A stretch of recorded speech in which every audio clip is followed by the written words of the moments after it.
अब बच्चों हमने बात की कि we want to understand the concept of motion. तो पहले हमने डिस्कस किया डिस्प्लेसमेंट, डिस्टेंस ट्रैवल, फिर वेलोसिटी, राइट। अभी जब हम वेलोसिटी के बारे में सोचते हैं तो हमने अपनी डे टू डे लाइफ में प्रैक्टिकली भी हम तो ये ऑब्जर्व करते हैं कि ऑब्जेक्ट हमेशा एक ही वेलोसिटी से मूव नहीं होता है, उसकी वेलोसिटी भी टाइम के हिसाब से अलग अलग तरीके से चेंज होती है। कि ऐसा नहीं है कि एक सेकंड में वेलोसिटी 5 बढ़ी, फिर दूसरी सेकंड में भी 5 बढ़ी, ऐसा नहीं होता।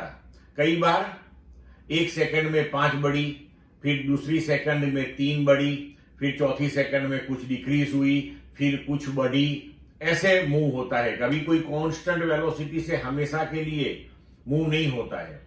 तो इसके लिए हमें जो वेलोसिटी टाइम के साथ चेंज हो रही है, तो इसको अंडरस्टैंडिंग करने के लिए हम एक नई फिजिकल क्वांटिटी डिस्कस करेंगे एंड दैट इज एक्सेलरेशन। तो एक्सेलरेशन मतलब क्या?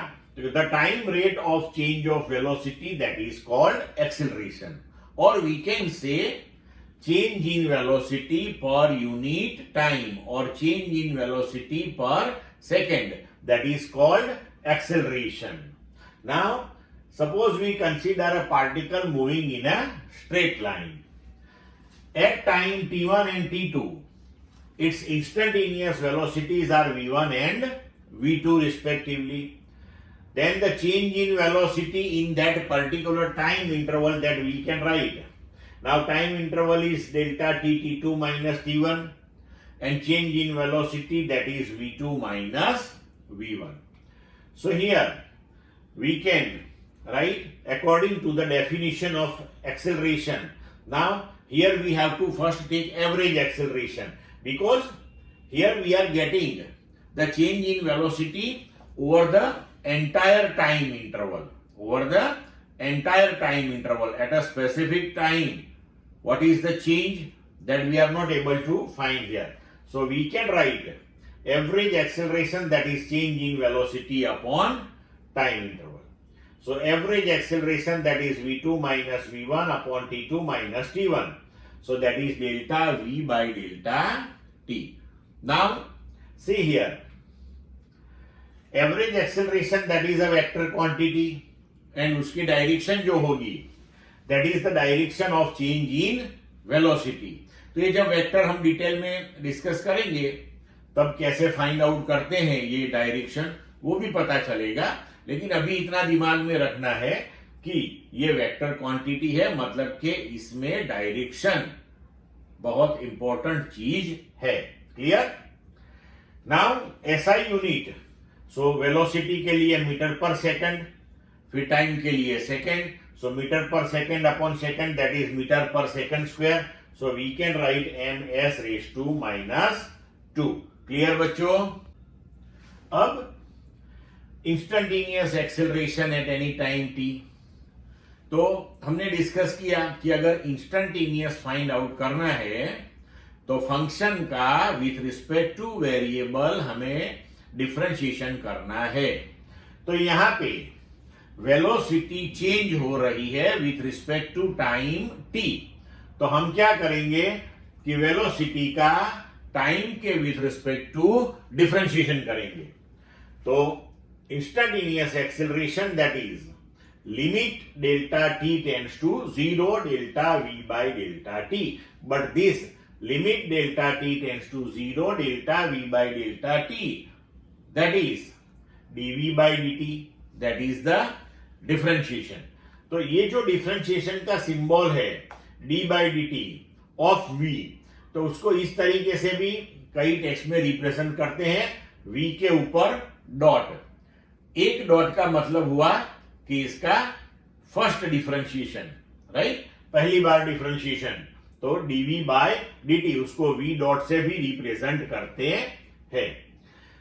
नाउ वी नो, हमने आगे डिस्कस किया कि velocity that is dx by dt, तो acceleration that is dv by dt, that is d by dt of v that is dx by dt। सो हम यहां पे लिख सकते हैं कि a that is d2x by dt2, तो ये हो गया x का 2 बार डिफरेंशिएशन। ये पहले हमने एक बार x का डिफरेंशिएशन किया, उसका जो आंसर आया वो वेलोसिटी है। उसका दोबारा डिफरेंशिएशन किया ये d बाई dt से, तो x का 2 बार डिफरेंशिएशन हुआ, तो उसको हम ऐसे x के ऊपर डबल डॉट रख के भी रिप्रेजेंट कर सकते हैं। लेकिन यहां पे be careful, d2x by dt2 ये कोई स्क्वायर नहीं है यहां पे, सो भूल के भी स्क्वायर मत कर देना अपने आंसर का। ये सिंबल जो है वो दिखाता है कि आपको x का 2 बार डिफरेंशिएशन करना है, मतलब कि एक बार डिफरेंशिएशन करो, जो भी आंसर आए उसका दोबारा डिफरेंशिएशन करो, तो 2 बार डिफरेंशिएशन करके आपको ये आंसर मिलेगा। ठीक है बच्चों, अभी देखो कि पोजीशन टाइम ग्राफ आप प्रिपेयर करते हो और अगर वो स्ट्रेट लाइन है, राइट, तो स्ट्रेट लाइन है मतलब कि इसका स्लोप हम फाइंड आउट करेंगे ऐसे,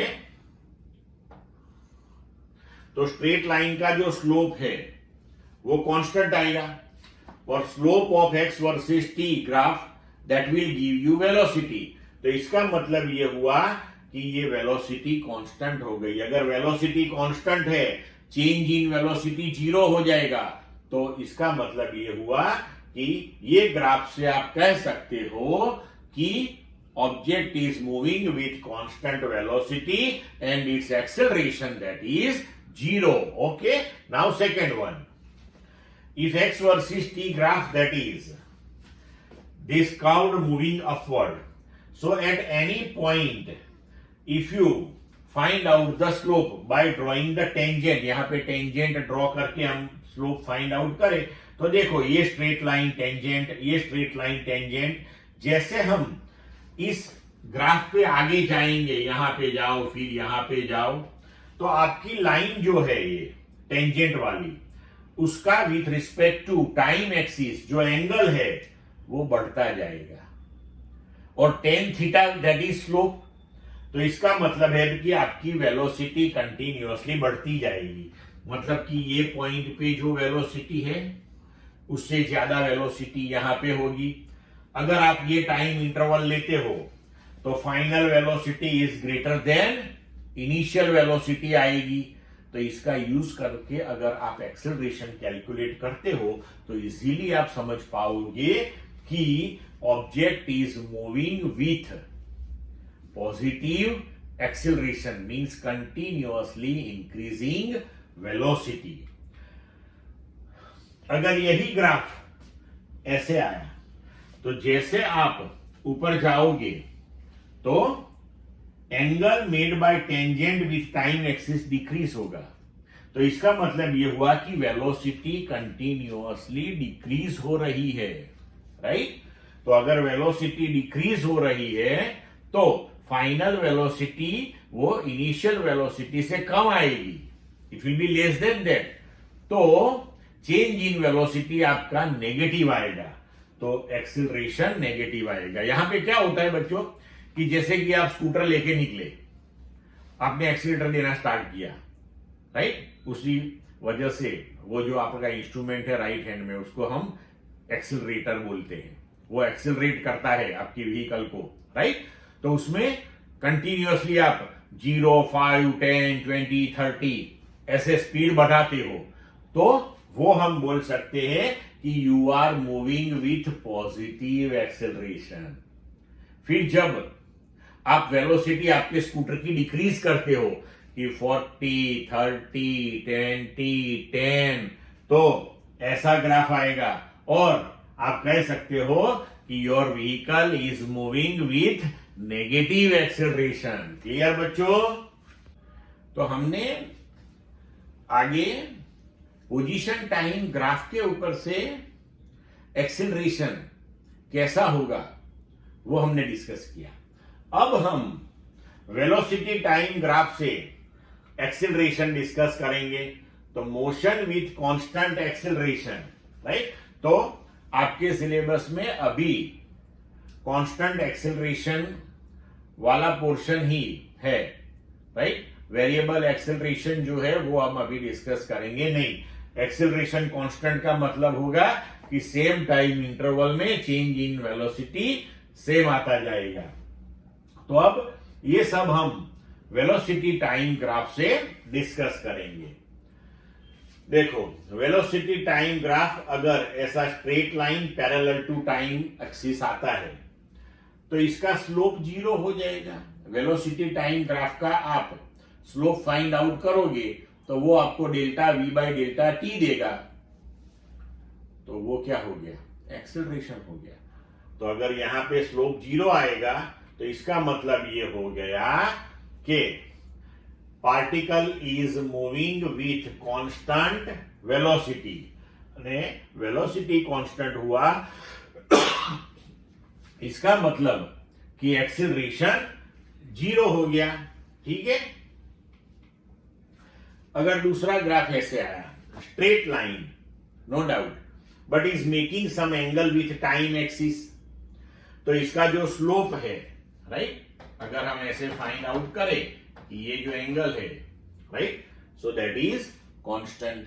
और यहां पे final velocity is greater than initial velocity, मतलब कि आपका delta we change in velocity positive आएगा।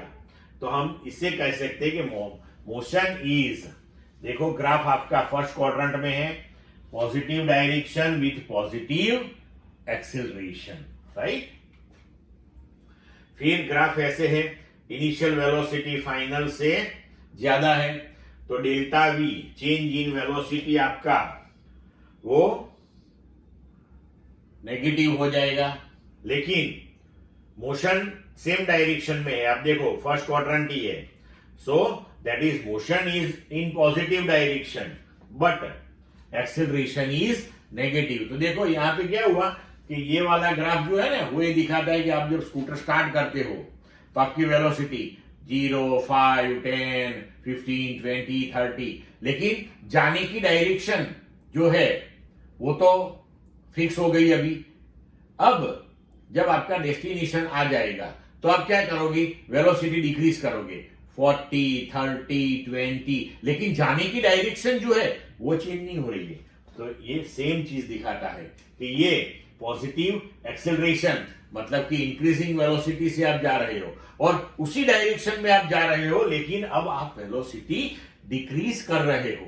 लेकिन इन दोनों केसेस में change in velocity in same time interval that is same, मतलब कि आपका एक्सेलरेशन कांस्टेंट आएगा क्योंकि आपके ग्राफ्स स्ट्रेट लाइन बने हुए, तो आप इजीली कह सकते हो। क्लियर बच्चों?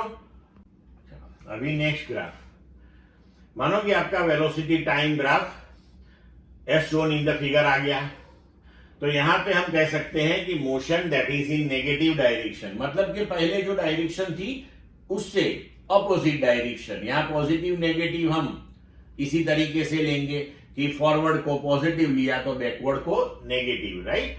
And graph is a straight line. Okay, now see here, final velocity minus initial, final is more negative than initial, so your change in velocity will come to negative, so your acceleration will come to negative.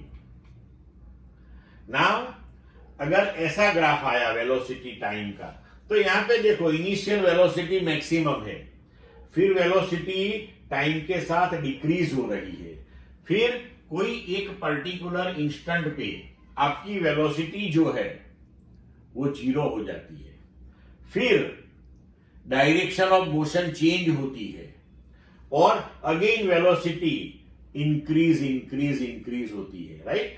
तो ये जो graph है वो किस type की motion का है कि मानो कि हमने कोई object under the effect of gravity ऐसे ऊपर फेंका, तो जब हम उसको थ्रो करते हैं तो इनिशियल वेलोसिटी ज्यादा होती है, जैसे जैसे जैसे जैसे वो ऊपर जाएगा उसकी वेलोसिटी डिक्रीज होगी, कोई मैक्सिमम हाइट पे वो पहुंचेगा, वहां मोमेंटरीली वो स्टेडी हो जाएगा, मतलब कि वेलोसिटी हो जाएगी 0। अब वहां से वो नीचे गिरेगा, मतलब कि अब डायरेक्शन ऑफ मोशन उल्टा हो गया, राइट। तो ये अब डायरेक्शन ऑफ मोशन उल्टा हो गया। अब जैसे जैसे वो नीचे आएगा तो अगेन उसकी वेलोसिटी कंटिन्यूअसली इंक्रीजिंग होगी. तो again here we can understand this thing. Final is more negative than initial. So motion of an object with negative acceleration that changes direction at time t1. Between time 0 to t1 it moves in positive x direction, and between t1 to t2 it moves in the opposite direction. तो ये हमने example के साथ इसका discussion किया.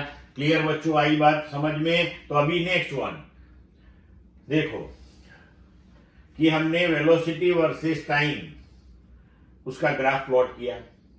अगर वो graph ऐसे straight line parallel to time axis आता है, ए यू आपकी इनिशियल वेलोसिटी है, मानो वही फाइनल है, तो अब एरिया अंडर द ग्राफ ऐसी केस में आपको क्या गिरेगा? तो एरिया अंडर द ग्राफ मतलब कि ये पोर्शन वेलोसिटी इंटू ये पोर्शन टाइम. तो वेलोसिटी मल्टीप्लाई बाय टाइम करोगे तो ये क्या देगा आपको? डिस्प्लेसमेंट. तो हम वेलोसिटी टाइम ग्राफ से डिस्प्लेसमेंट भी फाइंड आउट कर सकते हैं कि वेलोसिटी टाइम का जो भी ग्राफ है उसके अंडर में with respect to time axis जो एरिया कवर होता है that is the displacement. So area under velocity time curve equals displacement of the object over the given time interval. Clear बच्चों? तो ये सब आपको दिमाग में रखना है, तभी एमसीक्यू में आपकी ग्रिप आएगी.